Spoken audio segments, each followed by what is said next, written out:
దేశంలోనే అతిపెద్ద క్రీడా సంబరం ఐపీఎల్ ఫీవర్ తిరుపతిని తాకింది. యువతను ఉర్రూతలూగిస్తున్న ఈ సంబరానికి తుమ్మలగుంటలోని కేవీఎస్ క్రీడా మైదానం వేదిక కానుంది. శనివారం, ఆదివారం ఐపీఎల్ ఫ్యాన్ పార్కును ఏర్పాటు చేస్తున్నారు. తిరుపతి రూరల్ తుమ్మలగుంట క్రీడా మైదానంలో ఐపీఎల్ మ్యాచ్లను క్రికెట్ స్టేడియంలో నేరుగా వీక్షించలేని వారికి స్టేడియంలో కుటుంబ సభ్యులతో ఉన్న ఫీలింగ్ కలిగించేలా ఫ్యాన్ పార్క్ పేరుతో భారీ స్క్రీన్లను ఏర్పాటు చేశారు. 18 అడుగుల ఎత్తు, 32 అడుగుల వెడల్పుతో ఈ భారీ ఎల్ఈడి స్క్రీన్ ను ఏర్పాటు చేశారు. ఆటతో పాటు వినోద కార్యక్రమాలను సైతం ఏర్పాటు చేస్తున్నారు.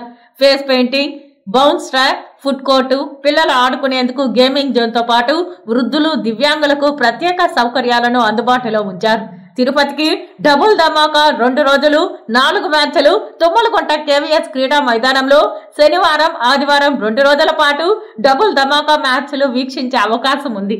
మధ్యాహ్నం 2:30 నుంచి ఫ్యాన్ పార్కులోనికి ఉచిత ప్రవేశం ఉంటుంది. రాత్రి 11 గంటల వరకు అంటే మ్యాచ్లు పూర్తయ్యే వరకు అక్కడ భారీ స్క్రీన్లపై మ్యాచ్లను వీక్షించే అవకాశం ఉంటుంది.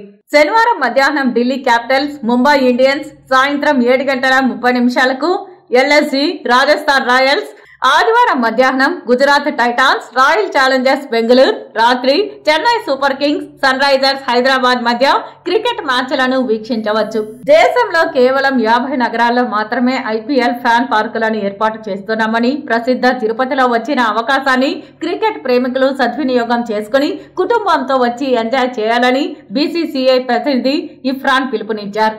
శుక్రవారం సాయంత్రం తుమ్మలగుంట కేవీఎస్ క్రీడా మైదానంలో ఆయన విలేకరులతో మాట్లాడారు.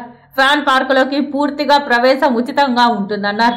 మధ్యాహ్నం 2:30 నుంచి ప్రవేశం ఉంటుందని, మధ్యాహ్నం, సాయంత్రం 2 మ్యాచ్లను పూర్తిగా వీక్షించేందుకు అవకాశం ఉంటుందన్నారు. అనంతరం ఫ్యాన్ పార్క్ ఏర్పాట్లను ఆయన పరిశీలించి నిర్వాహకులను అభినందించారు.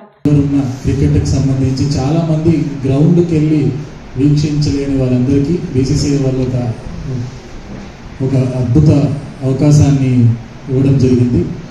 సో ఈ బీసీసీఐ ఫ్యాన్ పార్క్లో భారతదేశంలో సుమారు 50 పెద్ద నగరాలన్నింటినీ సెలెక్ట్ చేసుకొని అందులో ఒక భారీ తెర మీద మ్యాచ్ని అందరూ వీక్షించేలాగా మనకి ఫెసిలిటీస్ ఇవ్వడం జరుగుతుంది బీసీసీఐ వాళ్ళు. అలాగే మన ఆంధ్రప్రదేశ్, మన ఆంధ్రాలో గుంటూరు అండ్ తిరుపతిని సెలెక్ట్ చేసుకోవడం జరిగింది. కొన్ని సంవత్సరాలుగా జరుగుతోంది. ఈ సంవత్సరం కూడా లాస్ట్ ఇయర్ మాదిరిగానే తిరుపతిలో జరగడం జరుగుతుంది. సో ఈ మ్యాచ్లు ఏప్రిల్ 27, 28 శని, ఆదివారాలలో రోజుకు 2 మ్యాచ్లు, 4 మ్యాచ్లు జరగడం జరుగుతుందండి. 27వ తేదీ Delhi Capitals versus Mumbai Indians afternoon match, Lucknow Super Giants versus Rajasthan Royals evening match. అలాగే ఆదివారం 28 Gujarat Titans versus Royal Challengers Bengaluru afternoon match and evening Chennai Super Kings versus Sunrisers Hyderabad evening match. So ఇలా 4 మ్యాచ్లు ఒక బిగ్ స్క్రీన్ మీద అందరూ వీక్షించేలాగా మంచి ఫెసిలిటీస్ ఇవ్వడం జరిగింది.